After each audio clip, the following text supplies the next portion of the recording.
চাঁদা তোলা, ঠাকুর আনা, পুজোর জোগাড়, বিসর্জন। পুজো আসলে সবারই আনন্দ। আনন্দ সমস্ত সমাজের স্তরের। ৩৬ নম্বর ওয়ার্ড সার্বজনীন দুর্গোৎসবের পুজোয় তাই সবার অবাধ আমন্ত্রণ। যার উদ্বোধনে যেমন হাজির সাংসদ সুদীপ বন্দ্যোপাধ্যায়, তেমনি এসেছিলেন মেয়র পরিষদ স্বপন সমাদ্দারও। কথায় আছে, ধর্ম আলাদা হলেও উৎসব সবার। এই মন্ত্রেই উদযাপিত বাংলা এবং বাঙালির দুর্গোৎসব।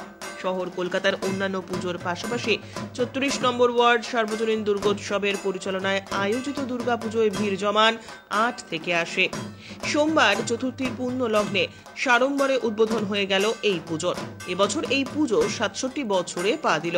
উদ্বোধনে ছিল নেতা মন্ত্রীদের চাঁদের হাট। সাংসদ সুদীপ বন্দ্যোপাধ্যায়, কুণাল ঘোষ, জীবন সাহা, বিহারের বিধায়ক জিতেন্দ্র রায় সহ অন্যান্য বিশিষ্টদের উপস্থিতিতে উদ্বোধন হয় এই পুজোর। এছাড়াও উপস্থিত ছিলেন মেয়র পরিষদ সদস্য স্বপন সমাদ্দার সহ অন্যান্য বিশিষ্টজনেরা। শুধু দুর্গাপুজোই নয়, পাশাপাশি এদিন এলাকার সৌন্দর্যায়নের জন্য একটি রথ ও শিশুদের জন্য উদ্বোধন করা হলো পার্কের। সমগ্র পুজো পরিচালনায় এবং সহযোগিতায় সকলের কাজের মানুষ পুরপিতা শচীন সিং। তার উদ্যোগে আয়োজিত এই বর্ণাঢ্য উদ্বোধনী অনুষ্ঠানের ভূয়সী প্রশংসা করেন সকলেই।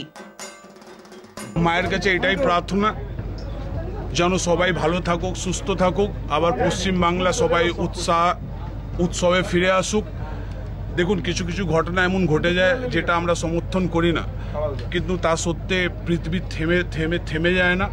মমতা ব্যানার্জি যেভাবে মানুষের কাছে, মানুষের পাশে দাঁড়িয়েছেন, সবাই উৎসবের মধ্যে ফিরে আসুক, মা সবাইকে আশীর্বাদ করুক, এইটুকু প্রার্থনা করবো আমি। আমার ওয়ার্ডের সবাই যেন ভালো থাকুক। 67 ইয়ার্স পুজো, তার থেকে সব থেকে ভালো পুজো আমরা এটা করতে পেরেছি।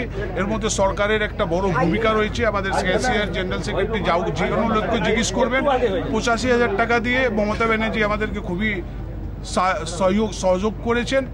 আগামী দিনও মমতা ব্যানার্জি আশীর্বাদে, এই পশ্চিমবাংলার মমতা ব্যানার্জি সরকারের আশীর্বাদে আমরা এই পুজোটা আরও বড় করব, যেন 36 নম্বর ওয়ার্ডের লোক মমতা ব্যানার্জি আঁচলে যেন ঠিকঠাক থাকুক, ভালো থাকুক। अच्छा लग रहा है और बहुत धूमधाम से यहाँ लोग दशहरा का पूजा मनाते हैं। हम लोग तो सुने हैं, पहली बार दशहरा में यहाँ आने का मौका मिला है। अच्छा। Bureau report, channel 10।